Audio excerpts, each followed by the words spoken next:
এখানে আমাদের দুপুরবেলায় আমি ডিম বেশি আমাকে দুপুরবেলায় একটা খাবার দিল, খুব খাবার ভালো হয়েছে, আমি খুব খুশি হয়েছি। আওয়ামী লীগের থেকে আমাদেরকে খিচুড়ি বিতরণ করলো, ওর সঙ্গে একটা পানিও দিল। আসছিলাম আমরা মানে শহরে খরচ করবে জন্য, আসি দেখি যেখানে খাবার দিচ্ছে। যুবলীগ থাকিয়ে একবেলা খাবার দিল, আমরা পাইলে আমাদের উপকার হইলো। যে আওয়ামী লীগ অফিসে আসলাম, এক প্যাকেট বিরিয়ানি দিল, পানির বোতল একটা দিল, মোটামুটি দুপুরে খাওয়াটা আর কি হইলো, মানে যে 10 টাকা হইলো সেফ হইলো আর কি। কাজ কাম তো বর্তমান হালকা, যে দেশের অবস্থা চলছে, যে ডাঙাডাঙি মারামারি চলছে, আমাদের তো কাজ কাম দিনে দিনে হারিয়ে যাচ্ছে।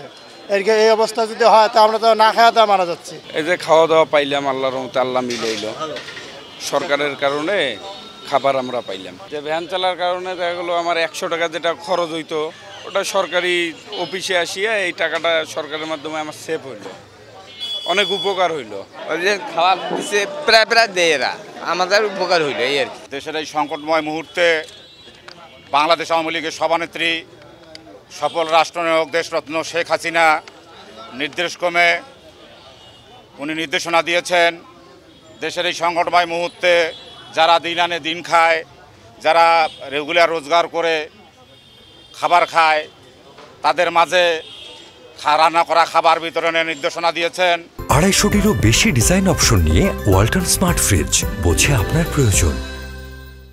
বাংলাদেশ আওয়ামী যুবলীগের মাননীয় চেয়ারম্যান, রাজনীতির প্রতিচ্ছবি অধ্যাপক শেখ ফজলে শামস পরশ, সাধারণ সম্পাদক আলহাজ মাইনুল হোসেন খান নিখিল আমাদেরকে আহ্বান করেছেন যে দেশের এই মুহূর্তে যারা দিন আনে দিন খায় এবং যারা রিক্সা চালক রিক্সা চালিয়ে খায়, অনেকে খাবার পাচ্ছে না, কাজকর্ম পাচ্ছে না, তাদের মাঝে আমাদেরকে নির্দেশনা দিয়েছেন খাবার বিতরণ করার জন্য। আজকে আমরা এই রংপুর জেলা আওয়ামী লীগ কার্যালয় থেকে 500 জন অসহায় মানুষের মাঝে 500 প্যাকেট রান্না করা খাবার বিতরণ করেছি। রংপুরের তরুণ সমাজ, ছাত্র সমাজকে আহ্বান করতে যে আসুন আমরা কাঁধে কাঁধ মিলিয়ে বঙ্গবন্ধুর বাংলাদেশে দেশরত্ন শেখ হাসিনার নেতৃত্বে যেভাবে এগিয়ে যাচ্ছে তাকে সহযোগিতা করি।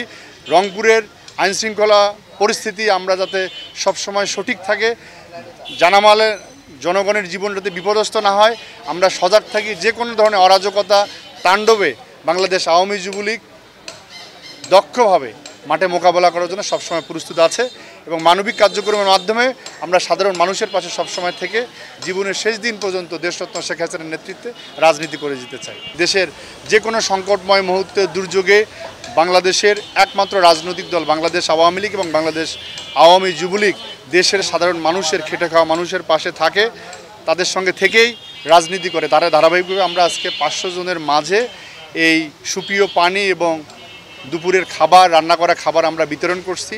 দেশের পরিস্থিতি স্বাভাবিক না হওয়া পর্যন্ত আমাদের এই মানবিক কার্যক্রম রংপুরের বিভিন্ন জায়গায়, বিভিন্ন উপজেলায় এই মানবিক কার্যক্রম আমাদের অব্যাহত রবে।